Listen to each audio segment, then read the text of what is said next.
Ini ya,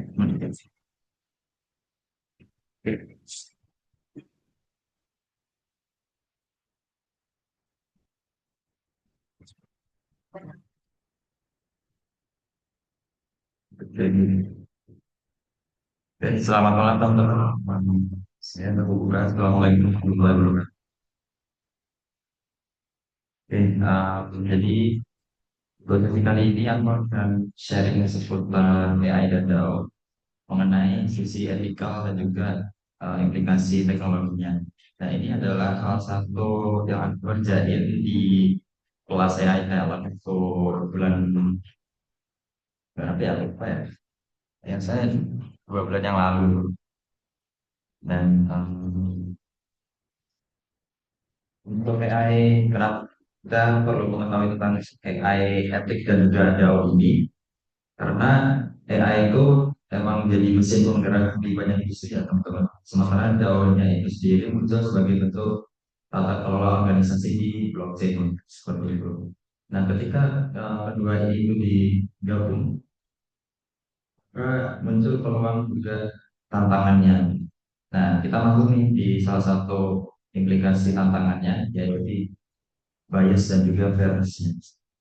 Nah, salah satu isu klasik dalam AI itu adalah biasnya, di mana pada saat tahap formulasi masalah, kemudian di pengumpulan data sampai deployment-nya sendiri, biasanya itu bisa menyelinap.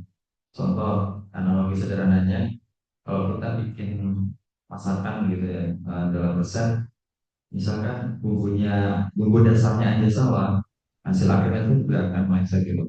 Tinggal ya. Nah, terus ada beberapa jenis bias juga yang contohnya ada bias historis, kemudian ada presentasi, pengukuran, sampai agresi.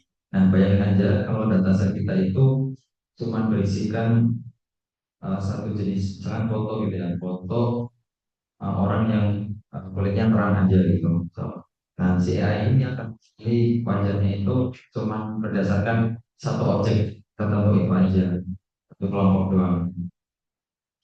Nah, kemudian apa sih implikasi etikanya? Apa ini bisa jadi sesuatu hal yang sangat-sangat serius? Itu nanti bisa kaitannya dengan memperpetuasi ketidakadilan, bisa merusak kepercayaan publik dan juga menimbulkan ilusi objektivitasnya. Nah, terus apa sih solusinya juga? Nah, kalau kita bicara mitigasi teknis, terus juga praktik organisasinya, sampai kolaborasi interdisiplin, terus juga kerangka regulasinya. Nah, tantangannya itu juga sulit seperti bagaimana kita menyeimbangkan dari aspek akurasi dan juga fairness-nya, begitu. Ya, contoh sederhananya menimbang antara ketepatan dan keamanan saat berkendaraan itu kan dua hal yang kita bisa kira-kira kayak gitu. Oke, kemudian selanjutnya implikasi yang kedua yaitu dari sisi accountability dan juga explainability-nya. Nah, si AI itu biasanya kerap dipandang sebagai black box ya. Kita seringkali percaya sama outputnya, padahal kita sendiri tuh nggak tahu proses yang ada di dalamnya. Nah, ini tuh yang disebut dengan otomasi kepercayaan atau trust yang diberikan tanpa adanya verifikasi. Nah, terus siapa kemudian pertanyaannya yang bertanggung jawab kalau AI-nya itu salah?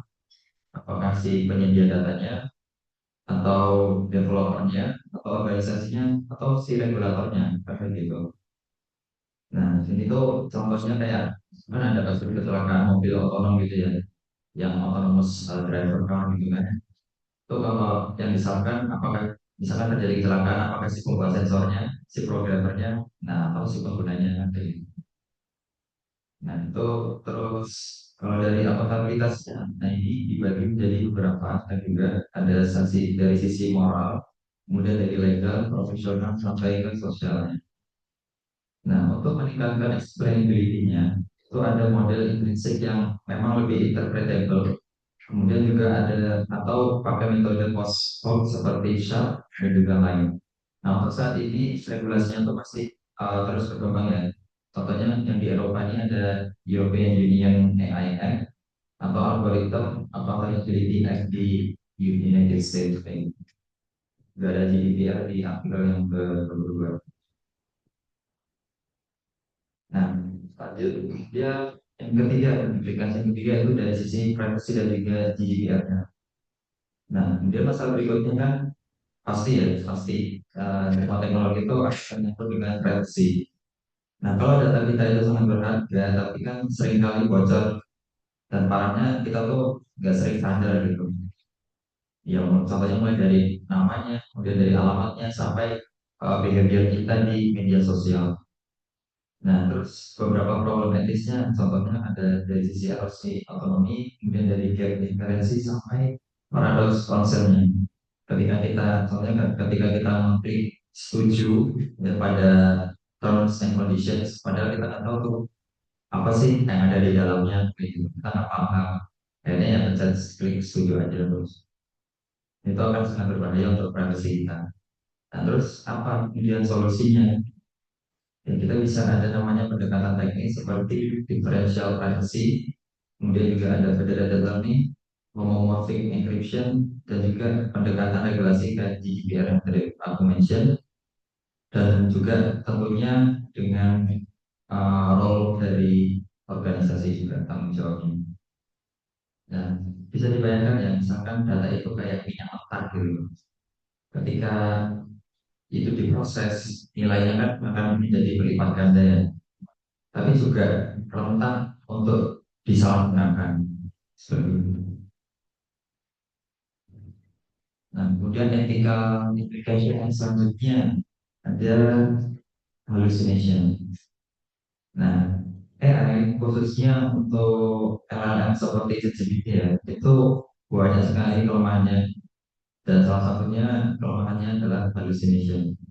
Artinya AI itu bisa menghasilkan jawaban yang terdengar meyakinkan, tapi saat ini salah.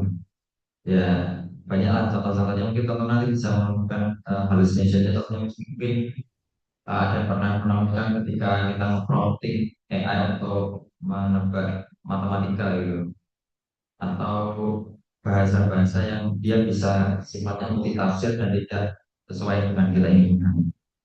Nah, ini konsekuensinya bisa sangat fatal ya. Misal dari AI-nya bisa salah diagnosis medis, kemudian juga putusan hukum yang sifatnya bias, juga runtuhnya kepercayaan publik atau trustnya yang sangat membangun. Nah, makanya si AI itu kayak seolah-olah sering tampil overconfident gitu. Nah, ini pentingnya kita untuk selalu selalu sering memverifikasi. Ya, anggap aja AI itu seolah-olah seperti mahasiswa pinter yang suka ngarang gitu kan, suka ngarang jawabannya tuh keren tapi kayak ya perlu di cross check terus ya, di confirm ulang. Nah, framework mitigasinya tuh mencakup solusi teknis ya, misalkan ada RAG, kemudian ada sertifikat organisasi, regulasi sampai standar profesionalnya. Nah, ini ada contoh nih, misalkan di ada sekitar 15-20% ya, estimasi bahwa ada factual error di LLM outputnya untuk knowledge intensive tasknya. Nah, ini bisa berdampak sekitar 1,5 billion di various platform di platform yang lain. Terus juga aspek ekonominya juga lumayan besar nih, kayak gitu. Ini hanya perkara hallucination dan masih banyak eh, hal-hal lain juga yang masih apa ya menjadi kelemahan di AI. Oke, yang berikutnya juga ada data quality dan training. Nah, si AI ini juga tidak berhenti belajar ya pada saat tahapan development. Nah, masalahnya itu muncul ketika data distribusinya itu berubah. Yang mana ini yang disebut istilahnya terminologinya itu data drift. Nah, analoginya itu ketika seperti kita kalau misalkan terbiasa main bola di lapangan kering, terus kita tiba-tiba pindah ke lapangan yang becek, nah itu performa kita kan bisa turun drastis kan. Gitu. Nah, terus ada beberapa jenis drift. Contohnya ada pergeseran distribusi statistik, kemudian ada decay, ada tipe penting, sampai korupsi di decision boundary. Nah, kalau solusinya apa sih untuk mencegah ini? Ya, bisa dengan monitoring statistik, kemudian detection dan berbasis performa, sampai model yang berbasis domain classifier. Nah, kita juga butuh nih yang namanya strategi adaptif, augmentasi data, sampai recovery yang kontaminasi sistem ini, gitu. Nah, intinya sebagai memang drift management ini adalah upaya yang future proofing model. Oke, terus yang selanjutnya ada robustness dan juga security-nya. Nah, ini kan aspek yang sudah mau ini ya menyerang gitu sifatnya. Jadi AI itu bisa diserang baik dengan white box attack atau black box attack maupun dengan physical attack, gitu. Ya, contoh analoginya misalkan kita menempel stiker kecil di lampu lalu lintas, gitu kan, di lampu mobil, terus si mobil otonomnya ini kayak salah baca kayak gitu. Nah, itu bisa amat berbahaya.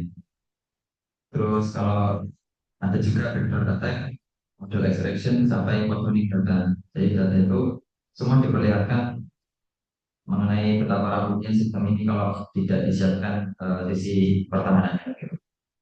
Nah, terus solusinya bisa meliputi adversarial training, kita training, kemudian ada defensive extraction, pre-processing, sampai certified prosesnya. Nah, tapi jangan lupain yang namanya aspek monitoringnya, secara real time detection-nya, dan incident response, dan juga forensik. Ya, ini anggaplah kayak keamanan rumah gitu, yang nggak cuma dipasang kunci, tapi juga ada CCTV, order, satpam, dan asuransi, pokoknya paket komplit gitu lah. Oke, dan yang terakhir ini adalah proposal yang kemarin saya ajukan waktu tugas di Talent, yaitu dengan skema AI dan DAO sinergi ya, antara governance, treasury management, dispute resolution, dan juga reputation system. Dan ini adalah intinya gitu. Jadi sinergi antara AI dan DAO ini adalah organisasi apa ya, semacam organisasi otonom yang terdesentralisasi berbasis blockchain. Nah, terus AI-nya ini di sini tuh perannya itu sebagai otak penggeraknya.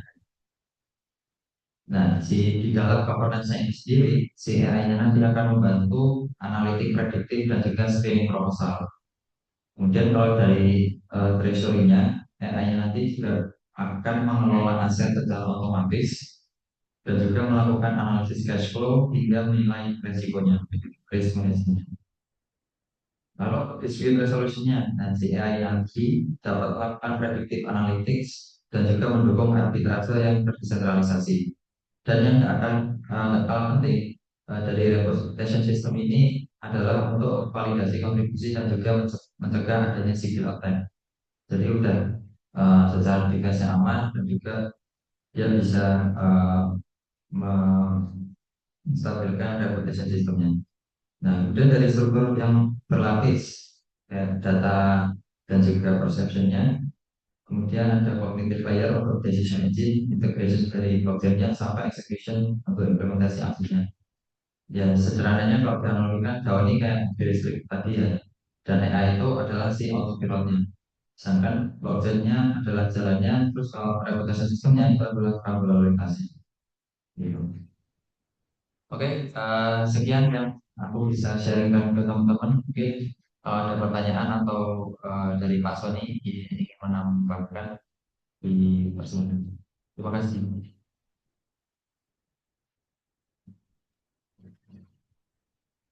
Assalamualaikum warahmatullahi wabarakatuh. Selamat sore ya. Selamat malam di sana ya. Jadi semoga tadi itu ya apa penjelasan dari Mas Fajar tadi adalah sebenarnya untuk bridging itu ya, bridging nanti juga sebagai apa namanya untuk ide nanti untuk hackathon. Nanti andaikan misalnya nanti mau ada apa namanya salah satu dari peserta akan menginvolve atau mengintegrasi AI ke aplikasi blockchain. Jadi yang tadi itu yang dipresentasikan adalah sebagai baseline-nya. Jadi nanti eh, bisa nanti dibikin grupnya ya. Apakah akan melakukan apa ibaratnya mendeliver aplikasi untuk verifikasi data raw datanya untuk AI ataukah juga untuk mendeploy aplikasi yang berbasis black box-nya ataukah akan mendeploy untuk aplikasi yang berbasis untuk aggregate insight-nya. Jadi kan tadi kan udah dipresentasikan ya Jadi di AI sendiri itu kan ada masalahnya tuh. Jadi ada permasalahan dari masalah raw datanya sendiri. Jadi kalau misalnya nanti raw datanya tidak terverifikasi atau tidak trusted, maka impactnya nanti itu adalah ke semakin besarnya bias dan juga akan semakin meningkatnya hallucination. Nah, cuma kan nanti kan kalau di aplikasi ya, kalau misalnya di digital transformation, terutama untuk yang AI dan blockchain atau yang berbasis kedua-duanya, itu kalau untuk yang dipergunakan untuk aplikasi berbasis art atau seni ya, karya seni, itu sebenarnya kita perlu yang halusinasinya yang tinggi. Semakin tinggi halusinasi, maka semakin bagus tuh apa namanya hasil yang akan dihasilkan untuk apa namanya untuk produknya. Tapi masalahnya kalau aplikasi kita itu memerlukan tingkat confidence level yang tinggi, terutama untuk business justification, maka kita harus meminimalisasi apa yang disebut dengan bias dan juga hallucination ini.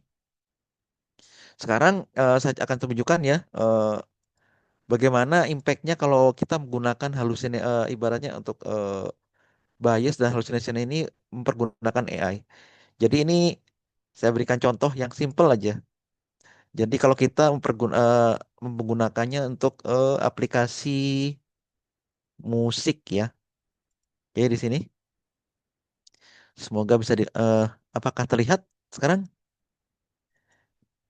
Semoga terlihat ya. Terlihat Pak. Oke. Di sini adalah Ableton Live ya. Ableton Live itu adalah DAW atau ibaratnya oh, adalah sebuah aplikasi untuk mendevelop musik dan juga musik arrangement ya. Makanya di sini kan banyak nih, ada macam-macam nih ya. Ada gitar, ada drum, ada brass dan segala macam ya. Di sini ada drum nih, drum juga macam-macam nih, banyak sekali nih. Nah, sekarang kita bikin bikin musik nih, ya kan? Nah, aplikasinya itu ada. Itu dari namanya itu kalau dari Google itu namanya Magenta Studio. Ini sangat membantu ya. Jadi sangat membantu musisi dan juga ibaratnya arranger untuk bikin musik. Jadi ibaratnya kalau kita mau bikin apa namanya bikin musik itu nggak perlu kayak kalau dulu kan harus kita kalau yang konvensional ya, ibaratnya kita harus beli gitar lah, kalau nggak nyewa studio lah, atau ibaratnya banyak perangkat ya sampai sebesar toko gitu kan ya. Tapi dengan bantuan AI dan juga decentralized ecosystem, itu kita nggak perlu lagi tuh. Jadi kita cukup pakai DAW ini, kita tinggal masukin aja nih perangkat-perangkat yang kita perlukan. Ya, jadi misalnya pakai brass atau mau pakai bassnya mau pakai apa, atau pakai yang gitar ya, gitar juga banyak nih macam-macamnya, sampai gitar yang listrik juga, electrical gitar juga ada di sini. Nah, selanjutnya nanti kita tinggal bikin tracknya nih. Bikin tracknya apa? Misalnya kita pingin drumnya, atau biasanya sih kalau saya bikin itu biasanya melodinya dulu yang saya pakai. Jadi melodinya seperti apa dulu, kita pilih ya, groove-nya seperti apa nanti. Ini kalau drum ya. Ini kalau untuk generate melodi, nanti tracknya tinggal dipilih di sini, tracknya. Kemudian nanti variasinya mau seperti apa, berapa macam variasi di sini. Kemudian temperaturenya berapa. Nanti begitu kita run, itu nanti langsung keluar tuh nanti note-nya itu ya, apa si apa namanya chord-nya itu langsung keluar di situ. Modelnya seperti apa. Nah, itulah akhirnya kan sangat membantu ya. Nah, sekarang untuk yang idenya untuk nanti di hackathon, terutama untuk decentralized ini ya. Ini kan kalau Magenta ini dia masih menggunakan sistemnya centralized ya. Jadi belum decentralized. Saya sendiri kemarin sudah bikin yang model decentralized. Jadi eh, data untuk chord musik yang sudah bagus tuh ya, yang ibaratnya sudah patternnya sudah bagus dengan beberapa model mulai dari orkestra dan segala macam itu saya taruh di NPFS. Dan kemudian nanti setelah di aplikasi itu kita tinggal manggil aja. Misalnya kita pingin lagu misalnya dengan nada seperti ini ya, dengan ibaratnya dengan nada gembira atau cukup dengan masukin prompt aja. Dan nanti si aplikasi itu langsung nyari di database yang ada di APFS itu. Berarti begitu langsung keluar itunya hasilnya seperti apa kombinasinya, langsung nanti hasilnya diminting. Nah, waktu diminting itu langsung disimpan di IPFS dan itu langsung diakuisisi sebagai ibaratnya data punya kita, ibaratnya chord atau arrangement musik yang kita miliki seperti itu. Atau di sini kalau ntar ya saya coba buka beberapa yang sudah pernah dibikin seperti ini ya. Ini untuk yang kemarin saya coba bikin pakai ini. Daftar nih tidak saya simpan. No. Jadi ini adalah salah satu apa namanya chord musik yang kemarin saya coba bikin dengan ini ya. Nah ini udah direkam ya, sudah direkam. Dan ini adalah ininya. Jadi chordnya segala macam sudah ada di sini. Ntar. Nah ini adalah chordnya ya. Nah seperti ini. Nah ini kenapa kok kalau pakai AI yang apa? Kalau misalnya data yang untuk menggunakan art itu kita mengutamakan yang ibaratnya bias dan halusinasinya itu lebih tinggi. Itu karena apa? Itu yang kita cari kan kalau di art ya atau di dunia seni itu adalah apa yang disebut dengan namanya beautiful mistake atau ibaratnya kesalahan tapi cantik gitu di situ. Nah, itulah yang kita cari di situ, namanya beautiful mistake. Tapi kalau untuk yang bisnis related itu kita nggak bisa nih mempergunakan namanya beautiful mistake. Karena apa? Kalau namanya kita mengadopt namanya beautiful mistake untuk justification di bisnis, itu jadi repot nantinya. Karena apa? Nanti efeknya seperti nanti begini. Misalnya nanti ada aplikasi yang dibikin ya nanti untuk di hackathon tuh ibaratnya untuk yang berhubungan dengan kesehatan masyarakat gitu ya. Kalau kita nanti ada beauty mistake, jadi ibaratnya gini, nanti ada diagnosa yang dia tuh kecenderungannya kanker gitu ya atau apa gitu kan atau misalnya dia ada kecenderungan eh, darah tinggi gitu kan. Tapi dianggap itu sebagai beauty mistake akhirnya apa? Nanti di insight-nya itu dianggapnya sebagai sesuatu yang normal. Padahal itu adalah tidak normal. Tapi kalau di musik itu adalah sesuatu yang ibaratnya dianggap sebagai normal, sesuatu yang mistake, suatu kesalahan itu sebuah sesuatu yang cantik gitu ya, ibaratnya bisa diterima seperti itu.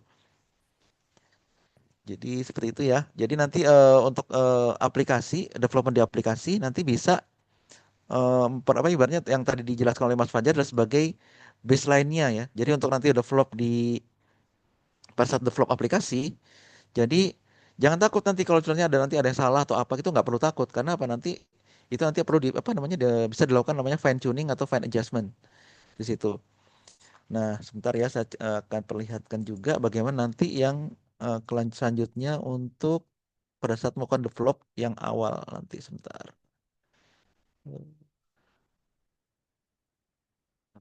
Jadi nanti pada waktu akan mendevelop aplikasi, nanti silakan akan gunakan tabel yang sebentar ya, nanti apa yang disebut dengan proses digital transform apa namanya digital proses apa digital transformation assessment proses.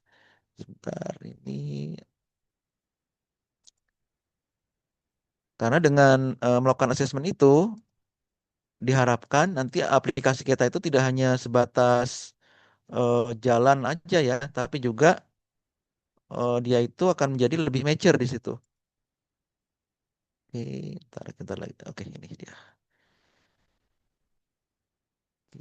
Buka dulu.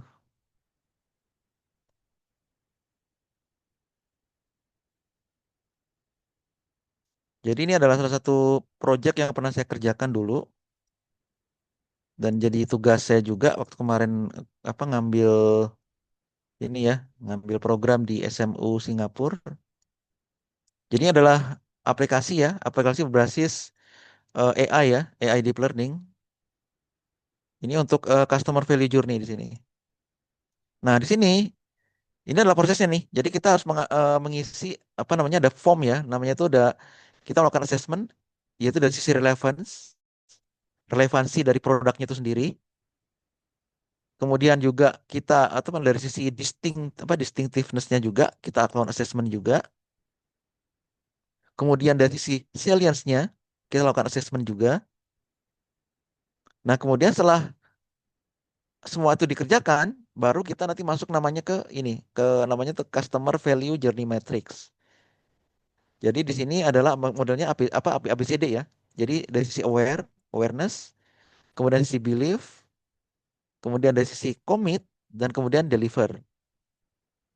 Kenapa kita harus melakukan proses ini? Itu jadi begini, tujuannya adalah untuk mengecek atau melakukan assessment seberapa mature produk yang akan kita develop atau akan kita deploy nanti ke end user ya. Soalnya begini nanti, itu ada kejadian tuh dari beberapa proposal ya, nggak cuma di hackathon sih, tapi di beberapa ibaratnya proposal yang ada di komunitas itu tidak melalui proses ini. Akhirnya apa? Ada beberapa saat bahkan satu atau 5 sampai 10 proposal yang sama isinya dan semuanya itu tidak punya uniqueness di situ. Tapi kalau kita melakukan assessment seperti ini, itu nanti walaupun itu sama topiknya, tapi dari 10 ya, 10 yang sama itu akan ada satu tuh, misalnya punyanya si A gitu ya, dia melakukan metode seperti ini. Itu dia walaupun ada 10 yang sama, aplikasi yang sama, tapi dia itu punya uniqueness sendiri. Dan disitulah yang menjadi apa nilai jual ibaratnya sampai nanti ke bisa di scale up dan bisa dimonetize. Tapi kalau misalnya produknya sama semua dan tidak punya uniqueness, ujung-ujungnya apa? Nanti dia akan kompetisi dengan yang sama tuh. Dan akhirnya tidak punya nilai lebih ya ke komunitas atau ke pasar di situ ke market. Dan kemudian setelah menggunakan assessment ini ya, value journey matrix, nanti di sini nah itu kita tidak lupa untuk melakukan namanya mid table ini ya, assessment di mid table-nya ini. Di sini untuk melakukan mapping ya. Jadi pertama adalah motivatornya. Jadi motivator apa ibaratnya motivasi dari kita membuat aplikasi itu apa? Motivasinya. Kemudian ini juga adalah untuk identifikasi dari bad hygiene ya. Jadi ibaratnya hal-hal yang negatif yang berusaha kita eh, ibaratnya counter ya, ibaratnya ingin kita banyak masalah yang kita selesaikan dari produk kita itu apa. Kemudian ini adalah isi value. Jadi hal-hal atau kemudahan termasuk di sini adalah UI UX-nya yang akan diberikan. Ada fitur-fitur kemudahan yang diberikan kepada customer atau end user-nya. Itu apa? Dan yang paling akhir yaitu tangible-nya. Dan ini adalah ibaratnya nilai surplusnya. Selain dari isi feature dan juga adalah ini tangible-nya ini. Itu apa aja? Dan sini kita bisa lihat ya. Jadi misalnya nanti aplikasi yang kita bisa bikin ini dulu ya. Motivatornya itu apa? Itu adalah untuk mencari teknologi solusi ya yang lebih baik. Karena sekarang sebelum-sebelumnya itu melakukan analisis itu hanya berdasarkan manual aja atau kalau enggak modelnya itu pakai centralized machine learning saja. Jadi pakai model data analitik gitu. Cuma nggak bisa otomatis gitu kan. Nah, itu kemudian yaitu kita mencari teknologi yang lebih baik. Kemudian motivator selanjutnya adalah apa? Untuk mau dioperasikan secara lebih mudah nih. Melakukan analisa lebih mudah dan operasikan lebih mudah. Jadi aplikasi ini itu harus menjamin bahwa dari sisi operasional dan juga analisis itu adalah lebih mudah dibandingkan dengan metode data analitik yang konvensional. Kemudian yang nomor tiga adalah simpler atau sederhana ya dari sistem arsitekturnya. Dan ini adalah tantangan nanti nih pada saat nanti kalian akan mendeploy aplikasi di ini ya untuk membuat arsitektur di aplikasi yang akan dibuat lomba nanti ya di hackathon. Jadi sedapat mungkin itu arsitekturnya simpler mungkin. Jadi tidak kompleks ya. Karena kalau terlalu kompleks itu nanti akan banyak hal-hal yang ibaratnya perlu kalian tutupin di situ. Termasuk di sini adalah beberapa bugs ya atau beberapa program yang ibaratnya akan menjadi eh, potensial menjadi bugs, akhirnya menjadi apa? Jadi si ekosistem itu menjadi haywire di situ. Jadi kita tidak bisa mengontrolnya. Itu banyak sekali ya, terutama dari sisi AI atau eh, decentralized application yang berbasis decentralized AI. Itu akhirnya apa? Seperti kemarin kan ada tuh kasus-kasus yang dikasih Facebook ya. Dia termasuk akhirnya Facebook itu harus ibaratnya menekan tombol kill itu kan ya. Jadi AI-nya dibunuh di situ karena dia sudah tidak bisa dikontrol. Seperti itu. Kemudian motivator selanjutnya adalah apa? Itu aplikasinya itu harus robust, efektif dan efisien. Kan kalau metode data analitik yang konvensional yang masih menggunakan metode centralized itu kadang-kadang kan apa? Dia tidak robust di sini. Jadi biasanya dia kalau misalnya ada perubahan-perubahan input terutama yang berbasis variation ya, variasinya banyak, itu kadang-kadang apa? Nanti si insight-nya itu jadi tidak langsung menghasilkan insight yang relevan di situ. Itu sebabnya kalau misalnya kita udah robust, nanti akan menuju ke efektif dan efisien insight di sini. Kemudian yang terakhir itu adalah cost optimize. Jadi aplikasi yang dibuat itu harus bisa ibaratnya mengoptimize dari si cost ya. Ibaratnya nanti antara cost yang di cost development dan juga dengan pada saat kita deployment itu harus seimbang, paling tidak seimbang atau kalau enggak costnya untuk development itu lebih kecil dibandingkan nanti dengan revenue-nya. Nanti kan kalau setiap aplikasi ya kita kan harus ketemu namanya ROI ya. Jadi return of investment-nya. Jadi berapa sih yang akan diinvest di situ? Misalnya diinvest 10 juta. Nanti dalam waktu 3 tahun atau 5 tahun paling lama itu bisa return ya, investmentnya. Jadi bisa dapat ibaratnya revenue di situ. Kemudian untuk bad hygiene-nya, ini adalah gap ya yang akan berusaha kita solve di sini. Salah satunya adalah lower accuracy sama model selection.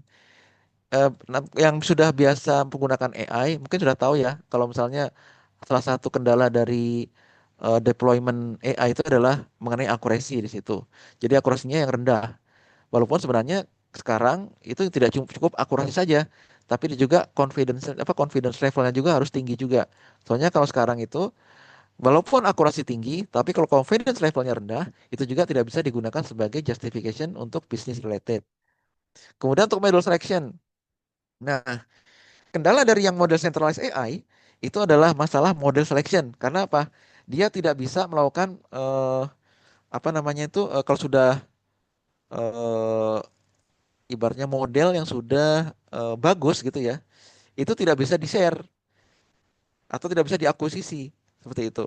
Tapi kalau dengan model decentralized AI, maka misalnya nih, misalnya si B nih, si B dia melakukan modeling ya untuk AI untuk menganalisa misalnya untuk apa namanya untuk mapping seluruh student yang ada di Indonesia untuk mengetahui mana sih daerah yang kuat untuk di teknologi, mana yang kuat di bidang science ya, mana yang kuat di bidang art, mana yang kuat di bidang pertanian, mana yang kuat di bidang maritim, mana yang kuat di bidang pertahanan dan lain sebagainya. Itu dengan modeling itu nanti kalau sudah ketemuan ya, nanti bisa disimpan dalam bentuk format H5, itu kan disimpan tuh. Nah, kalau misalnya nanti menggunakan decentralized AI, itu bisa dimonetize. Jadi si file H5 itu, jadi file learningnya itu bisa ditaruh di NPFS dan bisa langsung diminting. Jadi nanti apa fungsinya? Jadi nanti misalnya nanti ada negara dari Jepang atau dari Australia atau mungkin dari Afrika tuh. Mereka membuat aplikasi yang sama, mereka tidak perlu melakukan proses learning lagi dari awal. Jadi dia cukup mengadopt atau ibaratnya mengambil eh, apa namanya data learning yang sudah ada di blockchain yang misalnya sudah diakuisisi oleh B ya, sudah diminting oleh B. Maka berarti apa? Begitu nanti ada dari negara lain atau dari eh, user lain yang pergunakan itu, maka dia langsung dapat misalnya apa namanya disebutnya sebagai semacam royalti seperti itu. Jadi ibaratnya si data learningnya itu tidak bisa di-sharing ke beberapa apa namanya pengguna ya, beberapa user. Jadi tanpa harus mulai lagi dari learning dari awal. Soalnya bayangkan aja ya, untuk melakukan oh ya, ada ini ada yang bertanya, oh tidak. Oke. Soalnya untuk proses learning itu kan nggak cukup sehari 2 hari ya. Mungkin yang sudah pernah melakukan proses learning untuk AI itu nggak cukup sehari 2 hari itu. Terutama kalau berbasis image ya. Untuk LLM aja itu yang sampai jutaan ini ya library itu mungkin bisa berhari-hari itu. Tapi kan kalau kita lihat ya sekarang kan kalau di Google atau di chatbook, ChatGPT gitu kan, di ChatGPT atau di DeepSeek segala macam itu kan mereka sebenarnya cepet aja gitu kan ya. Karena apa? Mereka tuh menggunakan model eh, ibaratnya learningnya itu ya, file learningnya itu sudah digunakan, ibaratnya digunakan lagi. Jadi punya bisa share gitu ya. Terutama untuk yang sudah berbasis open source. Jadi dia tidak perlu lagi melakukan proses learning dari awal lagi atau dari from scratch ya. Karena itu kan pertama sudah take time, yang kedua juga memerlukan resources yang tinggi seperti itu. Kemudian selanjutnya lagi untuk yang isi file ini bisa itu ya nanti bisa dikembangkan lagi. Terutama untuk yang complicated UI UX ini juga terutama kalau misalnya eh terutama untuk yang aplikasi-aplikasi yang ini ya yang banyak menggunakan UI UX itu kan terutama ya apa ibaratnya kan yang sudah menggunakan complicated ya, tapi insight-nya juga tidak terlalu bagus.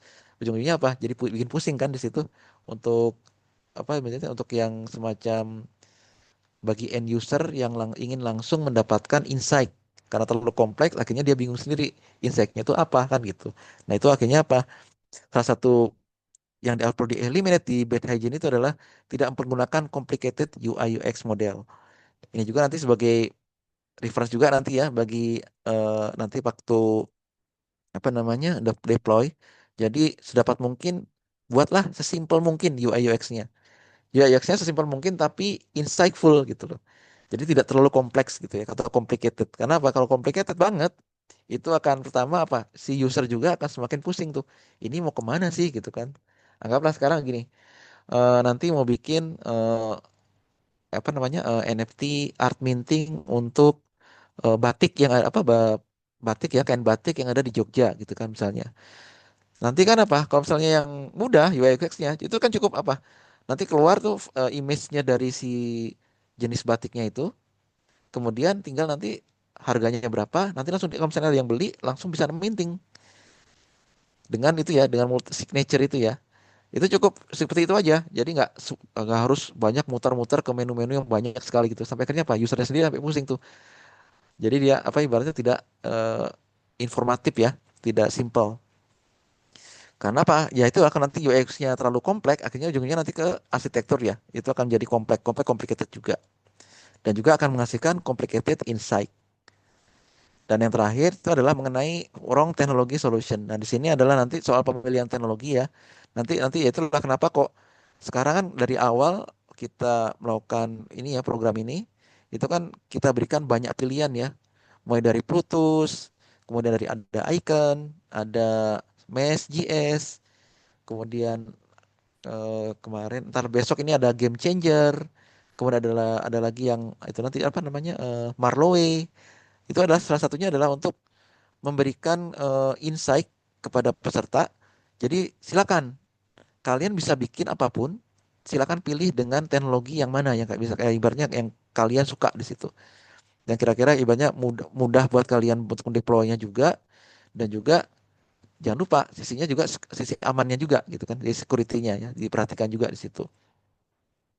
Kemudian untuk penggunaan isi value-nya itu adalah kemudahannya dalam menggunakan aplikasi itu termasuk adalah seperti ini ya easy app to operate jadi mudah untuk dioperasikan, mudah untuk melakukan analisa, kemudian juga mudah dalam melakukan maintenance. Nah ini ya, ini yang kadang-kadang suka lupa nih buat developer-developer nih.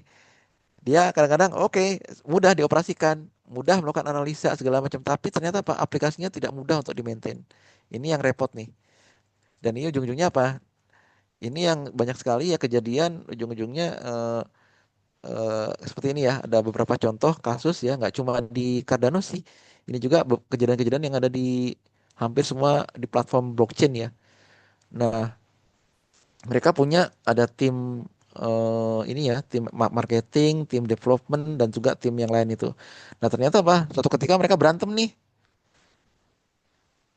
Nah, karena sistemnya tidak bisa di-maintain, apa si bagian developer nih, dia resign kan keluar gitu kan. Dan dia juga bawa sistemnya tuh, bawa apa contoh aplikasinya itu. Nah, karena sistemnya tidak mudah di-maintain, akhirnya apa? Yang tinggal itu mereka tidak bisa maintain di situ.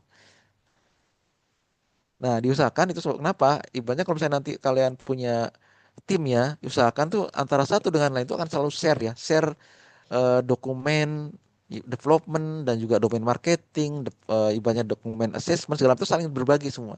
Jadi jangan sampai nanti apa orang bagian marketingnya atau orang bagian bisnis developmentnya itu datanya disimpan sendiri gitu kan. Sementara kemudian orang developernya juga datanya simpan sendiri. Dan kemudian mereka tidak saling tidak saling bertukar pikiran ya, saling berbagi informasi. Ujungnya nanti apa? Sistem itu akan jadi crash di situ, tidak easy to maintain. Dan ini udah kejadian nih, termasuk yang kejadian juga sempat kejadian di Cardano juga di tahun yang lalu. Itu sampai ada aplikasi yang crash juga ya. Ini bisa dicek nanti di ini di apa di Google itu beritanya ada juga di situ. Sampai akhirnya apa? Itu dibantu sama komunitas, komunitas yang membantu untuk ibaratnya memaintain si aplikasi itu. Nah, itu sebabnya penting ya di sini ya. Jadi pastikan bahwa web apa aplikasi kalian nanti mudah di maintain dan usahakan apa di sedapat mungkin kalian tuh kalau punya grup misalnya ada 5 orang itu saling berbagi tuh. Itu semua ibaratnya semua 5 orang itu sama-sama datanya. Jangan sampai ada satu yang berbeda. Karena apa impact-nya nanti begitu nanti ada satu yang nggak ada atau satu keluar, nah itu akhirnya apa aplikasi kalian akan macet di situ. Nah itu jangan sampai itu. Itu kan pernah kita sampaikan juga ya di kalau nggak salah yang minggu lalu ya. Itu kan Mas Fajar sudah pernah sampaikan mengenai kendala yaitu di blockchain ekosistem ya untuk aplikasi berbasis blockchain. Salah satunya adalah apa? Sustainability dari aplikasi itu sendiri. Karena sekali nanti apa ibaratnya aplikasi itu tidak bisa di-maintain atau terjadi crash, udah tutup itu langsung crash dia langsung ibaratnya aplikasi itu langsung mati di situ. Dan itu banyak sekali tuh aplikasi-aplikasi yang bagus-bagus di blockchain ujung-ujungnya apa? Di akhir dia langsung crash dan tidak berlanjut. Dan itu terutama yang punya apa namanya kayak utility token itu sangat hati-hati ya di situ ya. Jadi jangan terlalu ngehold utility token itu terlalu lama tuh.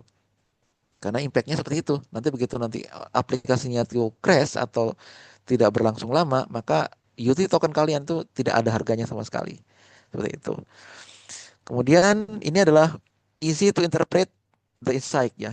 Jadi ini adalah kemudahan dalam menginterpretasikan dari insight atau ibaratnya di aplikasi itu sendiri kan ada tuh ada insight-insight atau ibaratnya informasi yang ada di aplikasi itu harus mudah untuk dipahami ya.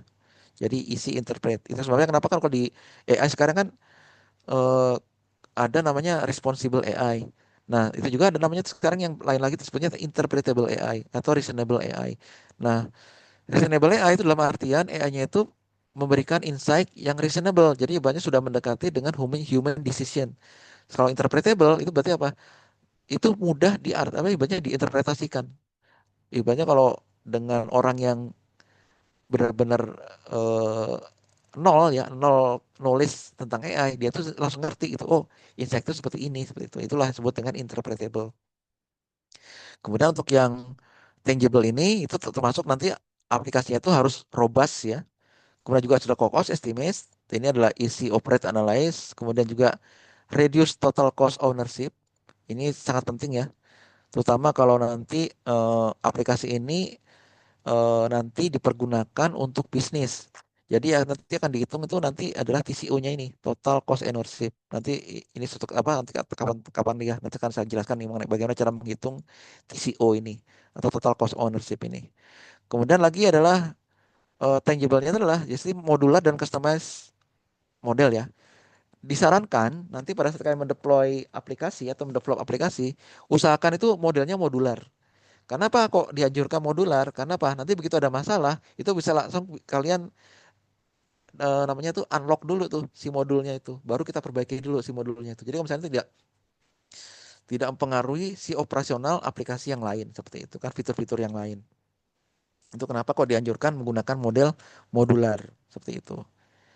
Nanti bagaimana membuat modul-modul itu menjadi modular itu nanti akan kita jelaskan ya di modi pada saat coding seperti itu. Nah, kemudian kalau ini sudah selesai untuk menggunakan mid-table assessment, yaitu nanti kita di sini nih. Nanti kita melakukan analisa di sisi customer ya, predictive output model. Nah, di sini adalah eh, item-item ini itu akan ibaratnya akan di capture itu pada saat kita melakukan apa namanya setelah produk kita jadi dan kemudian dirilis ke pasar. Nanti kita bisa lihat di sini. Yaitu nanti di sini nih. Jadi apakah ekspor ini lebih bagus ya, lebih baik daripada ekspektasi atau meet expectation atau malah lebih buruk. Tapi paling enggak kita tabelnya sudah punya, kita sudah bikin di sini. Mulai dari reduce anxiety, personal benefit, better strategy dan lain sebagainya. Kemudian dari sisi purchase, delivery, use, suplemen, maintenance sama disposal ya. Nanti kita tinggal isi ya. Itu apakah kalau plus berarti dia better ya, better than expectation. Tapi kalau misalnya sampai disilang berarti adalah worse ya. Jadi kita ibaratnya bisa mapping nih produk kita ini bagaimana dari sisi pandangan si customer atau end user atau misalnya si customer ini juga bisa kita anggap sebagai komunitas ya. Seperti itu. Nah, kemudian jangan lupa nanti di sini itu kita harus melakukan assessment yaitu menggunakan safe based customer value metric. Ini adalah ibaratnya merangkum ya, mensummary dari assessment yang di atas tadi. mulai dari solution, akses ya, value sama ini, sama engagement ini. Kemudian dari si ini ya, dari si yang horizontal itu adalah better, easier, simpler sama tangible. Itu kenapa disingkat menjadi SAFe Based Customer Value Metric. Apabila sudah dilakukan, maka baru nanti kita masuk ke namanya PIET. Ini adalah untuk mengevaluasi dari tim kita sendiri nih, tim kita. Jadi tim kita itu misalnya kita punya ini ya, eh, dari ibaratnya nanti dari perusahaan ya, ibaratnya nanti salah satu dari kalian misalnya bergabung nih dengan perusahaan gitu. Nah pada saat melakukan apa namanya proposal atau melakukan develop aplikasi itu kan pasti tuh ada tuh namanya, kan nggak semua orang tuh setuju ya. Pasti pasti ada namanya proponen gitu kan. Nah, nanti kita mapping tuh proponennya. Misalnya apa? Proponennya disebut misalnya innovator timnya itu adalah proponennya. Jadi banyak yang mendukung ya, tim pendukungnya itu. Kemudian yang involved itu siapa aja sih? Itu kita langsung distribusi di sini nih. Jadi nanti ada mulai dari engineering, operation, reliability, maintenance, ini kan ya ada IT, ada purchasing, ada finance. Nanti bisa disesuaikan ya nanti pada saat kalian deploy itu nanti apa development nanti bisa disesuaikan di sini. Kemudian end usernya ini adalah end user ya, ibaratnya produk itu nanti akan di deliver untuk siapa gitu kan. Nah, itu adalah ini kita ambil contoh ya, ini adalah ini end usernya contohnya. Kemudian nanti di decision maker, ini adalah decision maker ini adalah dari tim kita ini sendiri nih. Jadi siapa nanti decision makernya? Apakah nanti ada misalnya si A, si B atau si C gitu kan. Nanti kita tentukan misalnya dari 5 orang nih. Nanti siapa yang menjadi decision maker di situ? Biasanya sih nanti yang kalau decision maker ini adalah yang misalnya nanti yang pegang eh, keuangan yang paling besar di situ misalnya nanti. Oke, kemudian oh habis ini. Ini ada lagi sebenarnya ada tabelnya satu lagi namanya itu tabel untuk mapping bisnis mapping ya. Sebentar akan saya cek dulu. Oke, sampai sini ada yang bertanya? Sebelum saya berikan lagi untuk yang ini, yang berikutnya, sebentar. Ini, oh ini dia. Ini sudah ada.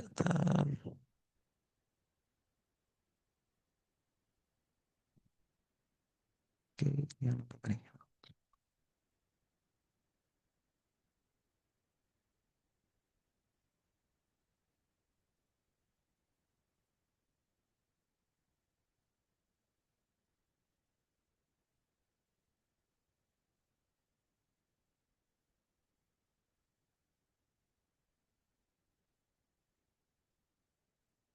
Nah, ini yang saya maksud ya. Sebentar, saya buka dulu.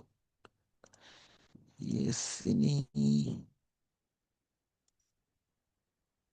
Ya, ini.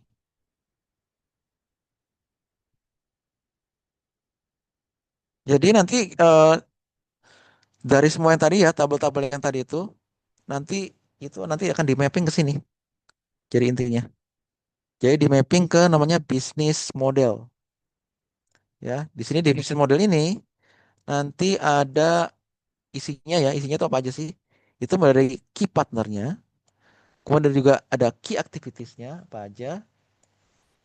Key activities ini kalau misalnya nanti kalau bikin project ya, nanti pada saat kalian bikin apa namanya hackathon tuh ya, itu nanti milestone-nya tuh. Jadi kan harus ada dibikin tuh. Kalau misalnya mau develop tuh apa dulu nih yang mau dibikin nih? Itu kalian silakan tuh listed dari sini. Kerjaannya tuh apa aja. Kemudian resourcesnya. Misalnya nanti kalian perlu back end developer, perlu nanti dari sisi front end. Nah, itu jangan sampai nanti eh, semua itu 5 orang ya ngerjakan sesuatu yang sama, yang seperti itu. Jadi nanti ada yang bagian khusus bagian front end, ada lagi yang bagian back end. Nah back end misalnya nanti ada yang bagian back end untuk sisi blockchainnya, ada lagi yang back end dari sisi AI-nya, ada lagi back end dari sisi smart contract. Jadi nanti begitu selesai itu tinggal diintegrate ke sistem yang sama, ke aplikasi yang sama, ke folder yang sama. Berarti nanti apa? eh, itu akan bisa mempercepat proses development ya. Dibandingkan kalau misalnya nanti kalian lima-limanya ngerjakan sesuatu yang sama barengan gitu kan. Nah itu nanti biasanya nanti kalau nggak ada apa ibaratnya akan saling overlap dan juga nanti eh, akan memerlukan waktu yang lebih lama untuk development. Nah sekarang kan kita kan cuma ada waktu kan kalau nggak salah 4 minggu aja ya untuk development. Nah itu sebaiknya nanti kalian mulai bagi-bagi ya tugas ya. Jadi si A itu ngerjakan apa, si B ngerjakan apa, si C ngerjakan apa seperti itu. Kemudian untuk item selanjutnya adalah value preposition ya. Value prepositionnya itu apa aja nih? Jadi yang akan kalian deliver ya, value-nya itu apa gitu ke komunitas atau ke masyarakat itu apa aplikasi kalian tuh. Nah, itu bisa disebutkan di sini nanti di listed di sini. Jadi misalnya oh aplikasi ini untuk ibaratnya mengembangkan apa namanya penjualan misalnya itu ya batik di Jogja gitu kan menggunakan teknologi blockchain gitu kan. Jadi banyak bisa dikenal untuk ke seluruh dunia. Nggak cuma batik itu dikenal dalam produk kain aja, tapi dikenal juga dari sisi NFT-nya, mintingnya gitu kan, NFT mintingnya. Nah, seperti itu. Kan sekarang belum ada kan? Padahal kalau di dunia itu sekarang tuh ada tuh. Jadi kayak lukisan-lukisan yang dari kayak Pablo Picasso atau dari siapa gitu ya. Itu mereka sekarang tuh ada tuh yang di minting tuh. Jadi silakan nanti di kalau nggak salah di Cardano juga deh itu di mereka platformnya. Jadi satu lukisan tuh itu dipecah-pecah ya. Lukisannya tuh dipecah-pecah menjadi beberapa ini ya, beberapa kotak gitu ya. Misalnya ukurannya eh, 3 sama 5 meter gitu kan. Itu mereka tuh pecah-pecah tuh. Misalnya per 30 senti gitu kan ya. Itu di kotak-kotak gitu. Itu diminting tuh salah satu tuh. Dan itu dijual. Seperti itu. Itu dijual di pasar ya, di marketplace. Seperti itu. Nah itu bisa jadi ide tuh buat kalian tuh nanti misalnya bikin batik ya. Jadi batik yang nggak cuma dijual dalam bentuk kain saja, tapi juga bisa di minting gitu. Jadi banyak nanti begitu beli kain batik itu sudah ada barcode-nya kan, barcode-nya ini.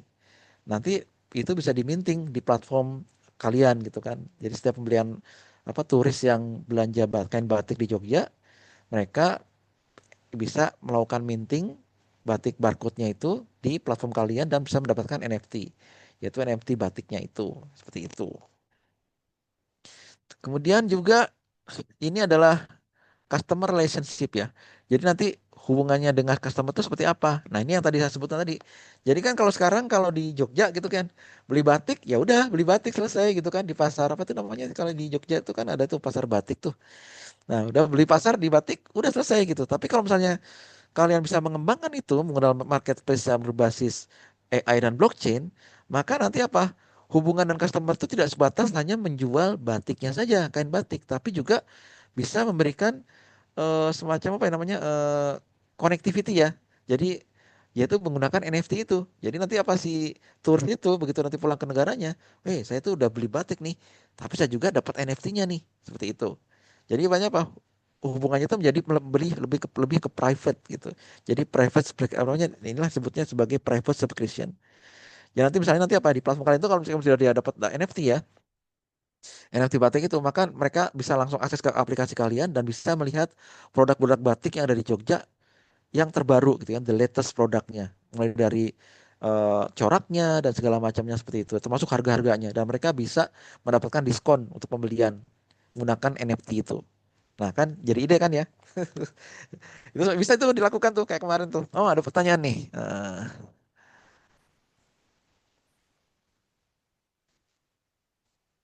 Kendala project baru, bentar, maaf, lihat mereka, seperti ini. Kedua model, bentar nih agak sering dikit nih.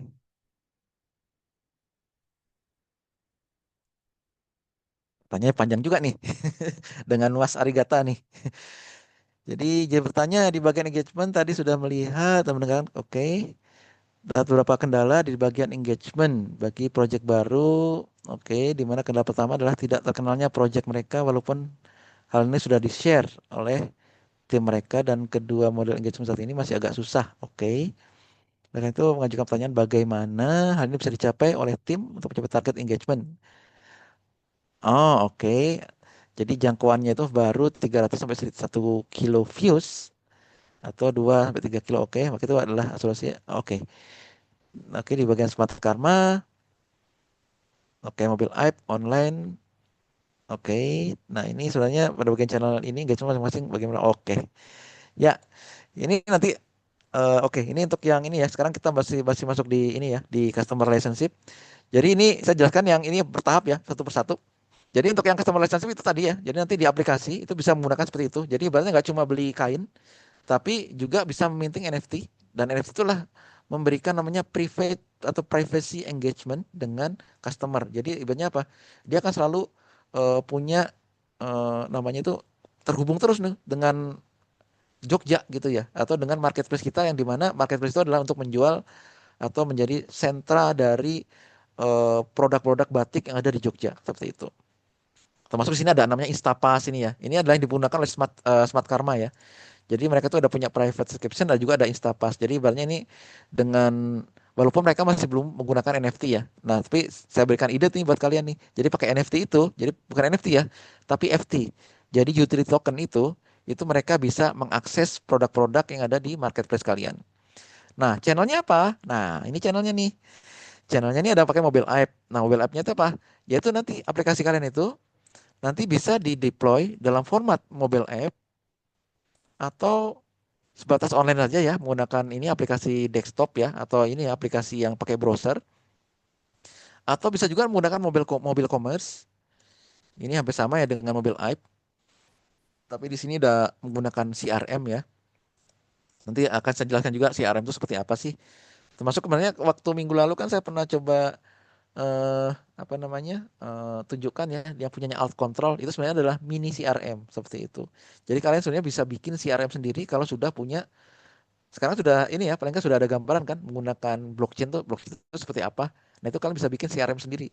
Jadi nggak perlu ibaratnya pakai CRM yang di pasaran tuh yang masih centralized ya. Tadi kalian bisa bikin yang decentralized CRM seperti itu. Kemudian menggunakan printed report ya channelnya ini. Jadi ibaratnya kalian bisa menggunakan printing tuh. Jadi eh, ini biasanya dipakai kalau printed report ini dipakai pada saat ada pameran-pameran nih, ada exhibition. Ini kemarin tahun lalu saya bikin juga ya untuk yang printed waktu report ya. Jadi printed report ini waktu kita dapat undangan di Saudi ya untuk ikuti exhibition. Kemudian ada lagi namanya face to face interaction. Nah, ini biasanya juga di pameran-pameran nih. Seperti kemarin kan ada yang kegiatan di Bali tuh, ya kan? Nah, itu kalian bisa tuh ibaratnya ngisi stand di situ ya. Jadi ibaratnya untuk ke komunitas atau apa gitu untuk presentasi. Jadi produk kalian itu seperti apa. Nah, kemudian untuk yang ini, yang YouTube, di Facebook sama Twitter. Nah, ini itu adalah menggunakan metode yang kalau nggak salah minggu lalu ya. Minggu lalu kan sudah bicarakan ya mengenai decentralized digital marketing. Nah, itu adalah metode yang kita pergunakan di situ. Mungkin nanti untuk lebih detailnya ya, lebih bagaimana untuk melakukan assessment di situ, termasuk bagaimana menghitung rate engagementnya juga. Mungkin nanti akan saya tunjukkan nanti ya di minggu depan atau kalau enggak kalau cukup waktunya besok ya waktu pas kita di Game Changer itu perhitungannya seperti apa. Jadi paling enggak kalian bisa bikin sendiri tuh minimal paling enggak kalian bisa melakukan namanya assessment ya pada berapa orang yang melakukan ibaratnya engage dengan aplikasi kalian. Dari situ udah bisa diambil tuh. Jadi dari sekian yang banyak yang lihat itu berapa yang register. Nanti setelah register itu nanti berapa yang minting. Itu nanti bisa kelihatan tuh, nanti berapa leadingnya gitu. Leadnya itu berapa nanti bisa ketahuan di situ. Kemudian kalau di YouTube, Facebook, dan Twitter, nah ini biasanya kan apa? Karena mereka masih menggunakan metode centralized, ini agak merepotkan ya. Karena apa? Di sini kadang-kadang kan suka ada juga yang beli tuh. Jadi di YouTube kan apa? Ada tuh banyak tuh, termasuk yang di Instagram ya. Itu kan ada tuh yang suka nawar-nawarin tuh beli harga 100.000 itu bisa dapat like sekian gitu kan ada dapat 100.000 like itu kok banyak tuh di kampus-kampus tuh terutama kalau waktu pas eh, apa kegiatan mahasiswa baru ya masuk tuh itu saya kadang-kadang saya lihat tuh kalau dari patternnya tuh banyak yang ini beli nih gitu loh jadi patternnya tuh naik aja tuh kan padahal sebenarnya dia belum tidak pernah aktif tuh tapi tahu dia jadi semacam seperti udah jadi apa namanya Instagramable apa namanya jadi konten kreator banget gitu yang lebih-lebih si konten kreator yang original gitu kan nah itu di situ yang nggak repot ya karena apa di situlah bias itu sering terjadi terutama untuk yang menggunakan metode centralized AI itu adalah untuk menjawab yang tadi aja apa pertanyaan tadi. Jadi untuk yang engagement di channel masing-masing ya, terutama untuk yang di YouTube sama di Facebook itu agak tricky di situ. Tapi dengan metode decentralized marketing itu kita bisa melakukan namanya eliminate bias sama hallucination ya dari nanti pada saat kita melakukan assessment. Jadi itu kenapa tadi kan tabel yang tadi itu kita sarankan nanti pada saat sudah di deploy. Jadi waktu pas di deploy di apa namanya diperkenalkan ke publik di grup-grup WhatsApp atau di grup-grup Telegram nanti bisa dilihat tuh. Nggak perlu kalian ini, nggak perlu kalian apa namanya maksa-maksa mereka itu nggak perlu. Jadi cukup aja di publish ya. Nanti kan ada di Telegram kan ada tuh di grupnya web apa Dev Web 3 ya. Karena saya juga member di situ juga. Jadi kalian publish aja di situ. Udah gitu cukup silakan kunjungin gitu kan. Nanti tinggal kalian cek tuh, tinggal kasih kalian tapping ya di itu ya eh, di API-nya itu. Jadi pada saat ada yang mengunjungin itu langsung nanti dihitung berapa. Kemudian nanti ada yang register dalam artian masuk ya, ibaratnya mendaftar ke platform kalian itu berapa. Nah, terus kemudian nanti apa? Selanjutnya itu kan nanti kan platform kalian kan formatnya adalah bentuk marketplace tuh ya, marketplace batik tuh. Nah, nanti misalnya yang beli berapa gitu kan dari marketplace itu. Oke lah nggak beli. Paling nggak yang minting NFT-nya itu berapa? Kalau menurut saya sih ya, paling nggak tuh orang jarang-jarang kan, wah beli batiknya mahal nih. Tapi kalau minting NFT pasti mereka akan berbondong-bondong di situ. Karena apa? Itu adalah uniqueness di situ. Karena apa? Minting NFT batik kan, coba deh bisa dicari ya di Google ada nggak tuh platform untuk minting tradisional batik di dunia gitu kan? Ada nggak tuh? Kalau menurut saya sih masih belum ada gitu loh, masih jarang banget di situ. Nah, kalian bisa bikin tuh di situ uniqueness-nya di situ. Jadi banyak produk dari apa mahasiswa UNU gitu kan bikin platform marketplace untuk batik. Atau kalau oke lah sekarang udah ada yang ngambil satu batik gitu. Kan di Jogja kan banyak juga tuh yang lain-lain tuh ya, seperti kerajinan tangan tuh. Kan saya juga pernah lihat tuh di Jogja tuh ada yang kerajinan tangan yang dari ini nih, dari kayu tuh. Kan ada itu yang mobil-mobil bagus tuh ya, mobil-mobil miniatur tuh. Nah, itu bisa kalian minting tuh. Jadi nanti kita bisa bikin tuh ngambil nggak tahu ya di UD Uno ada ini nggak ya apa program studi untuk apa namanya itu untuk yang seni tuh. Jadi nanti bisa diambil tuh dari sisi 3D-nya tuh 3D-nya, 3D modelnya, kemudian langsung di ini dibikin 3D apa image-nya, kemudian di apa namanya di itu ya dimasukkan ke NFT, kemudian nanti tinggal di ini untuk disiapkan untuk diminting. Jadi tiap orang yang beli produk itu nanti langsung bisa minting dan bisa menjadi NFT apa FT-nya itu atau tokennya itu adalah untuk mengakses platform dan juga mendapatkan diskon di marketplace kalian. Seperti itu. Nanti ada itu ya, ada perhitungan itu bagaimana kalkulasi untuk lead-nya itu. Dan sebenarnya apa? Itu adalah senjata utama yang dipakai di Google Ads. Mungkin yang udah pernah melihat Google Ads ya, situ kan ada tuh platformnya tuh yang ibaratnya dia bisa menghitung ya berapa sih leads-nya itu. Bahkan dia bisa memprediksi tuh. Jadi kalau kita melakukan sisi marketing seperti ini, maka leads-nya itu akan seperti ini, seperti itu. Jadi apa conversion rate-nya itu sekian. Jadi orang yang akan beli adalah sekian. Dan itu dimonetize banget tuh sama Google. Walaupun sekarang ya karena terlampau mahal, makanya banyak juga yang mundur di situ kan karena apa? Dari sekian banyak apa namanya cost untuk marketing cost itu dengan conversion rate-nya itu nggak sebanding ya. Jadi banyak banyak sisi dana yang keluar dari sisi marketing tapi untuk return-nya ya untuk ke conversion rate-nya itu masih rendah gitu kan ya. Karena apa kan harus benar-benar ahli banget tuh. Itu nanti akan saya jelaskan ya itu di digital marketing ya. Karena saya juga dulu kan ngambil master di digital marketing juga tuh di Dubai ya, di Manipal tuh. Saya juga dapat juga tuh apa materi-materinya tuh bagaimana tuh meningkatkan apa namanya penjualan termasuk ada item-item yang bisa di ini ya, yang bisa di tuning di situ, terutama di Google Ads ya. Jadi ibaratnya apa? Jadi nanti si promosi kita itu akan selalu ada di atas atau paling enggak ada di top 5 gitu kan. Itu ada tuh cara-caranya tuh. Dan dulu apa kita diajarkannya tuh pakai Excel file tuh. Nggak boleh dulu pakai AI gitu kan, pakai coding nggak boleh dulu tuh, pakai Excel. Kita dulu pakai banyak pakai mudah-mudahan nanti saya bisa share ya Excel tabel Excelnya. Jadi kalian nanti bisa utak-utik di situ. Jadi paling enggak sebagai baseline kalian sebelum nanti deploy ke dalam bentuk format coding ya. Seperti itu. Kemudian ini adalah customer segmentnya ya. Ini customer segmentnya kalau misalnya nanti eh, kalian tuh untuk itu ya untuk dunia art ya. Jadi kayak batik atau kerajinan tangan atau misalnya kerajinan patung atau lukisan atau apa gitu kan. Nah itu segmen kalian itu siapa gitu kan. Misalnya nanti tulis tuh turis gitu kan. Nah turisnya tuh kalau bisa dibagi tuh. Semakin kalian bisa breakdown menjadi segmen-segmen yang kecil itu semakin bagus. Karena apa? Itu akan menjadi target kalian tuh untuk marketing. Jadi misalnya turis. Nah itu kalian bagi tuh. Turis internasional sama turis lokal. Nah nanti turis internasional tuh kalian bagi lagi tuh. Jangan cuma internasional gitu. Karena internasional itu terlalu global ya. Terlalu banyak. Itu kan harus segmentasi lagi tuh. Jadi bagi tuh customer misalnya dari turisnya itu adalah sisi misalnya untuk Southeast Asia gitu ya. Asia Tenggara. Kemudian kalian bisa apa? Kalian pisah lagi dengan yang Australia. Kemudian kalian pisah lagi dari Jepang. Itu kan pisah-pisah tuh, jangan sampai digabung. Karena waktu digabung itu akan dilute itu. Nanti apa pada saat apa insight-nya itu akan dilute. Seperti itu. Itu adalah bagaimana trik-triknya ya untuk melakukan ini ya. Namanya tweaking ya. Tweaking dari si ini untuk marketingnya. Terutama nanti berhubungan dengan ini ya untuk leads engagement itu tadi.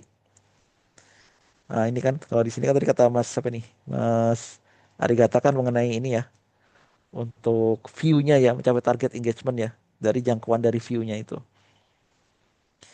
Nah, kemudian jangan lupa nanti diisi dari sini. Ini adalah yang penting nih. Ini kan dari beberapa kali udah saya ulang-ulang nih ya, beberapa kali nih.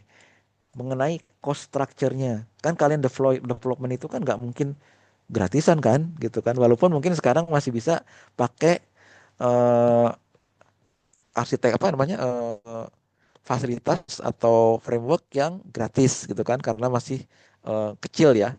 Tapi nanti kan begitu kalian scale up, itu kan kalian perlu ada biaya kan di situ kan, terutama apa? Ini adalah cloud maintenance. Di sini termasuk di sini biaya sewa ya, biaya sewa dari cloudnya itu sendiri. Misalnya kalian nanti pakai AWS atau pakai Azure atau pakai Demeter yang kemarin itu. Kan berarti kan udah harganya tuh. Selama kalian masih berada di sisi free-nya, itu kalian tidak akan ini, tidak akan kena cas itu. Tapi tahu-tahu nanti si usernya yang menggunakan aplikasi kalian tuh tahu-tahu banyak gitu kan ya. Otomatis tuh pelan-pelan tuh akan bergeser tuh, tahu-tahu lari ke jadi apa yang jatah free yang per bulan itu habis, akhirnya lari jadi ke subscriber. Jadi banyak kalian harus apa harus bayar tuh untuk ininya ya, untuk biaya sewanya. Kemudian application maintenance ini jangan lupa nih. Ini kan paling nggak dipastikan itu kalian selalu monitor tuh aplikasi kalian tuh apakah ada bugs atau ada apa gitu ya yang perlu diperbaiki atau kalian akan menambahkan fitur-fitur. Nah ini dipastikan nih. Jadi misalnya nanti kan ada menambahkan fitur-fitur itu diusahakan paling nggak setahun sekali aja gitu kan. Itu paling nggak. Jadi jangan tiap bulan kalian masukkan fitur-fitur baru. Itu akan ibaratnya akan memberatkan biaya maintenance kalian nanti di akhir tahun itu. Seperti itu. Kemudian misalnya nanti ada call center gitu kan. Misalnya nanti ada apa misalnya ada masalah menggunakan call center.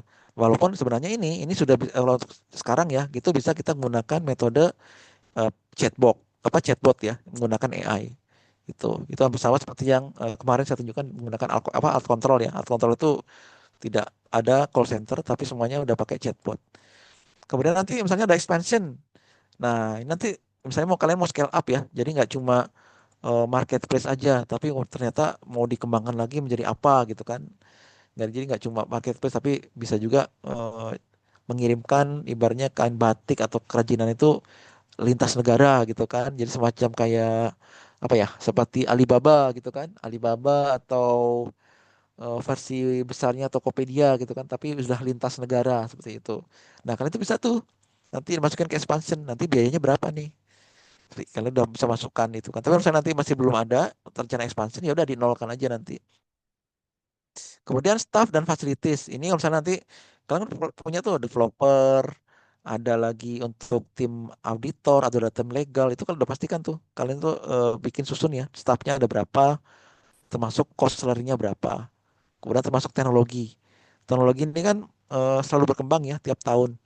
Sekarang mungkin dengan metode yang sekarang aplikasi kalian masih bertahan gitu kan. Terus nanti bagaimana nih nanti pada 5 tahun ke depan, di mana nanti misalnya mulai ada quantum computing, ada lagi apa namanya cloud itu sudah disegregate ya. Jadi antara cloud yang data services dengan cloud untuk yang computing berbasis AI itu tidak dipisah. Atau cloud yang berbasis blockchain itu sudah dipisah. Nah itu kan paling nggak kalian sudah mulai memikirkan di situ kan berapa budget yang diperlukan. Walaupun sekarang mungkin dalam waktu 5 tahun ke depan mungkin masih bisa dinolkan nilainya itu. Tuh, kemudian juga dari sisi IT operation dan maintenance tuh kalau perhatikan nih, andaikan ini misalnya kalian itu menggunakan server sendiri atau ada ibaratnya ekosistem atau framework yang ibaratnya seperti ini. Karena misalnya ada application mobile gitu ya.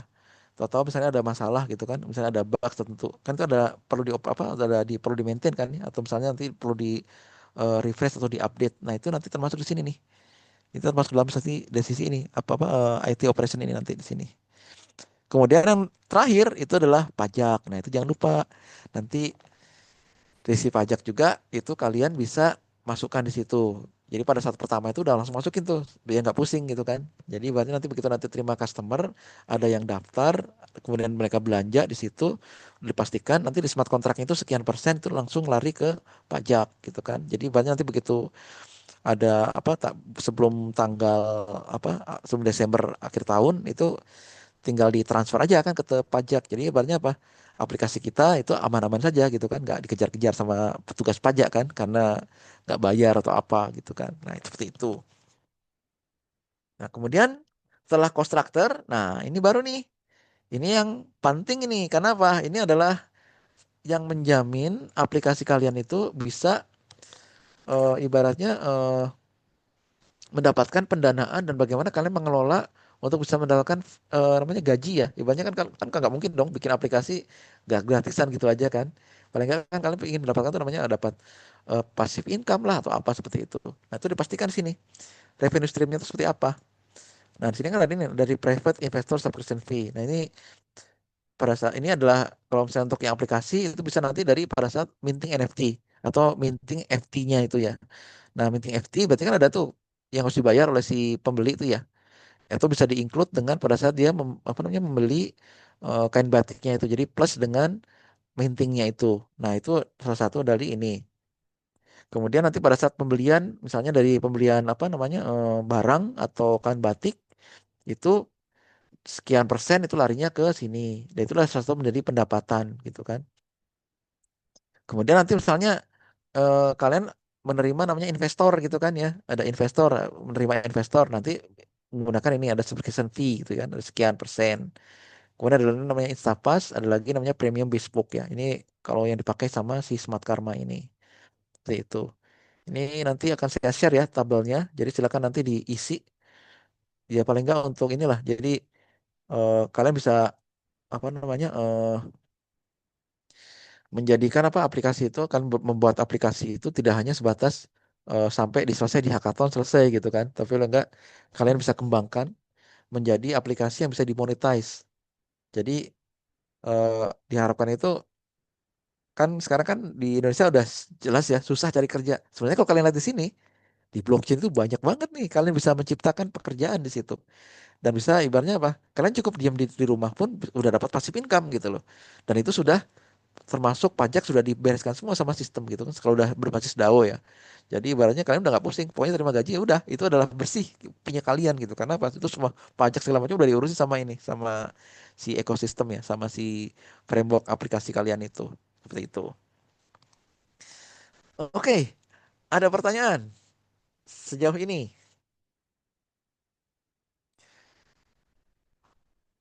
Semoga itu ya cukup jelas ya. Dan ini adalah kelanjutan dari yang tadi ya. Ini ada namanya untuk yang bisnis outline plan-nya ya. Jadi untuk model financingnya seperti apa, operasional seperti apa, marketingnya itu nanti pakai apa gitu kan, kapasitinya nanti seperti apa, dan expansionnya nanti seperti apa. Ini udah ada di sini juga. Nanti tabelnya akan saya kirim juga ya. Jadi kalian bisa ini eh ibaratnya mencoba mengisi paling nggak assessment sebelum nanti eh ikutin hackathon itu ya. Jadi aplikasinya seperti apa. Jadi benar-benar sudah mature tuh bisnis development-nya. Oke, ada pertanyaan?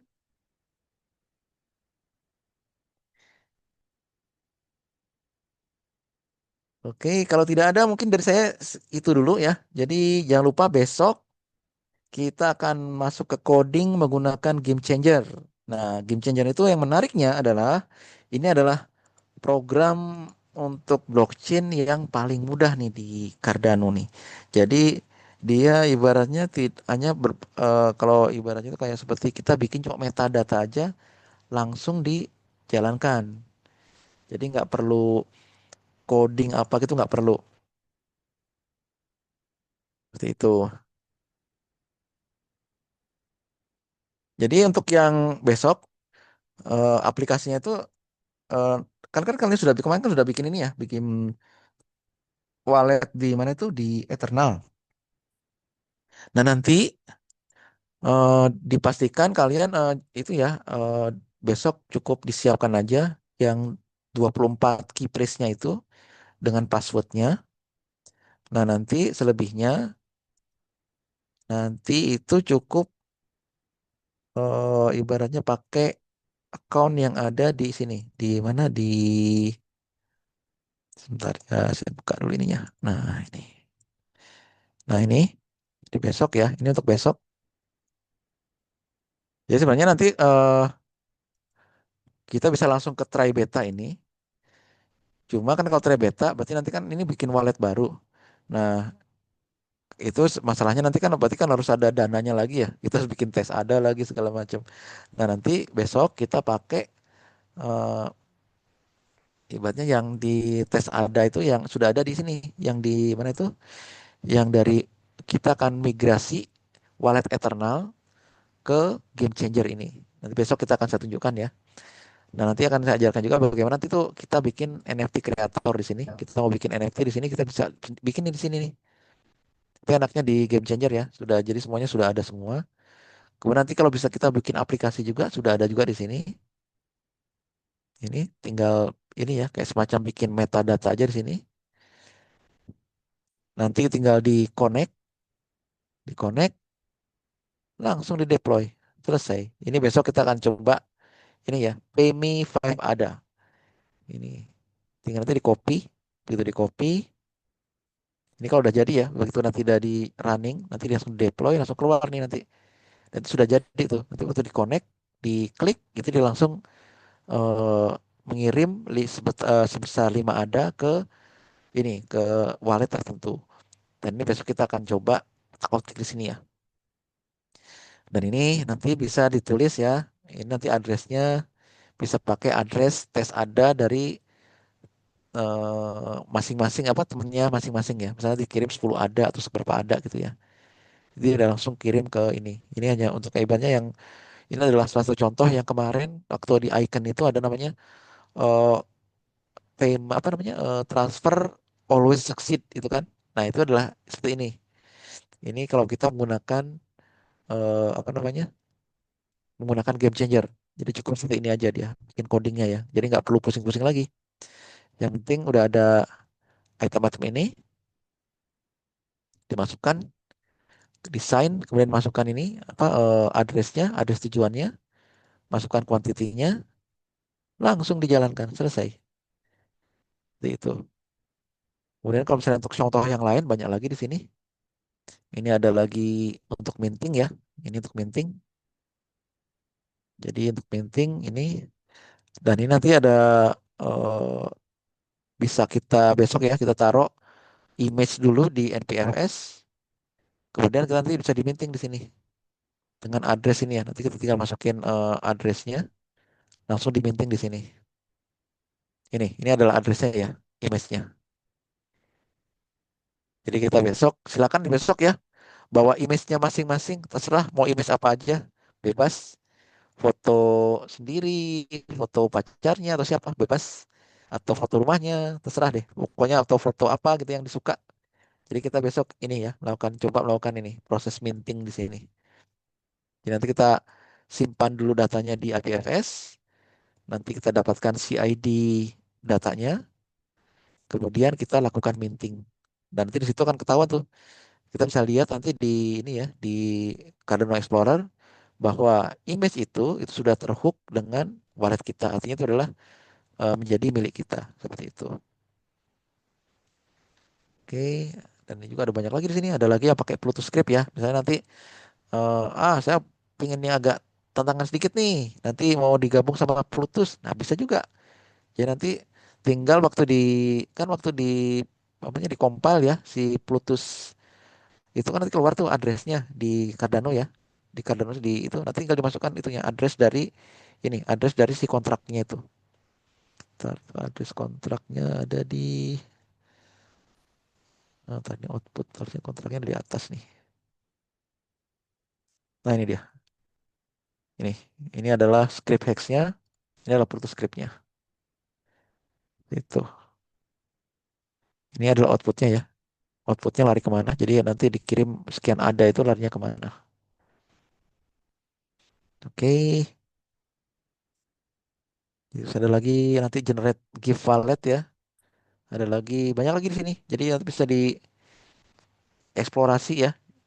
Jadi kalau pengen bikin aplikasi, oh ternyata gampang banget ya pakai Cardano nih. Iya soalnya begini. Jadi ada yang pakai ini ya. Jadi ibaratnya nggak harus bikin coding apa, cukup pakai ini aja. Tinggal diisi aja nih item-itemnya nih. Jadi item address segala macam itu. Kemudian tinggal di connect, nggak ada error segala macam. Nanti langsung deploy. Deploy lah jadilah aplikasi. Selesai. Seperti itu. Nah ini kan nanti kan begitu sudah jadi nih, tinggal di deploy ke ini, dApp-nya itu ke IPFS. Jadi nanti apa? Kalau aplikasinya sudah di deploy di IPFS, maka aplikasi kita tuh jadi permanen tuh. Jadi ibaratnya begitu nanti ada yang ngehack segala macam itu susah tuh karena apa di IPFS kan dia datanya terdesentralisasi ya. Misalnya ada 1 juta node gitu. Nah, kalau model di blockchain itu untuk bisa ngehack sebuah atau mendeface sebuah aplikasi di blockchain itu paling nggak harus 50+1 atau 51% resources yang harus atau 51% node yang harus dihack. Coba bayangin aja, misalnya di dunia itu sekali berjalan tuh ada 1 juta node.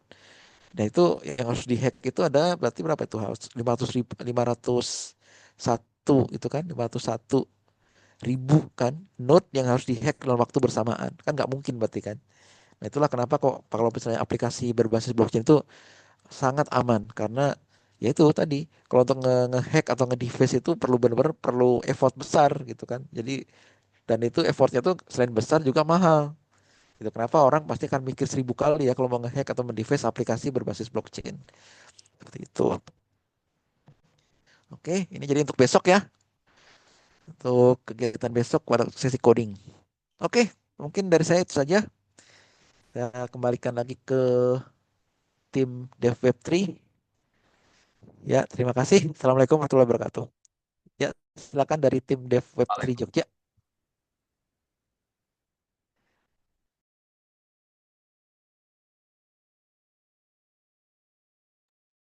Cek, cek. Ya, silakan Hah? bisa terdengar. Ya, oke. Eh, berarti besok lanjut ke buat yang game changer itu tadi ya, Pak? Ya, betul. Besok sesi coding untuk yang game changer besok. Si coding, oke. Dari teman-teman ada pertanyaan nggak? Masih ada 15 menit lagi sebelum ditutup. Bisa langsung open mic ya. Ada nggak, teman-teman? Tidak ada. Jika tidak ada, besok kita ketemu lagi di jam 1 ya.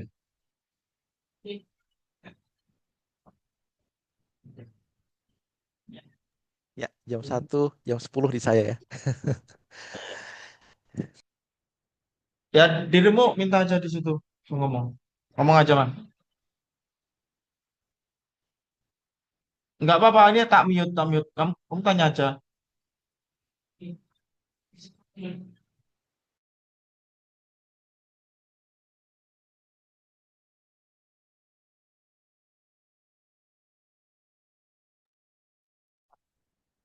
Bisa di share nggak ini BBM tadi?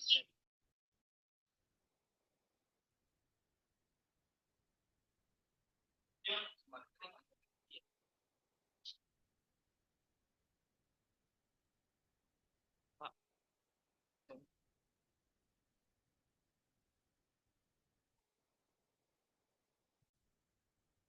tes.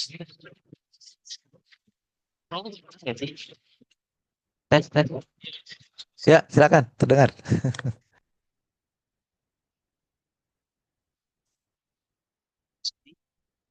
Eh, nggak bisa mas. Bilangin aja. Apa-apa nanti bisa tanya. Pak Sony, halo. Ya, bagaimana?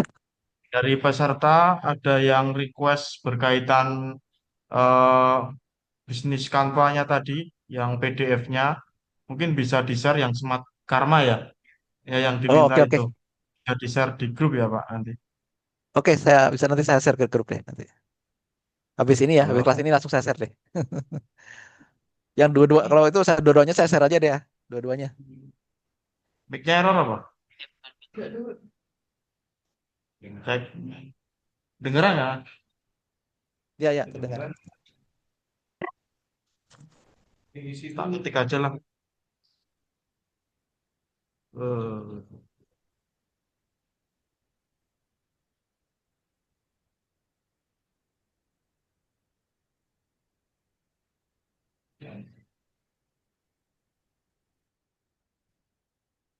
Oke, ada lagi? Pertanyaan lain lagi?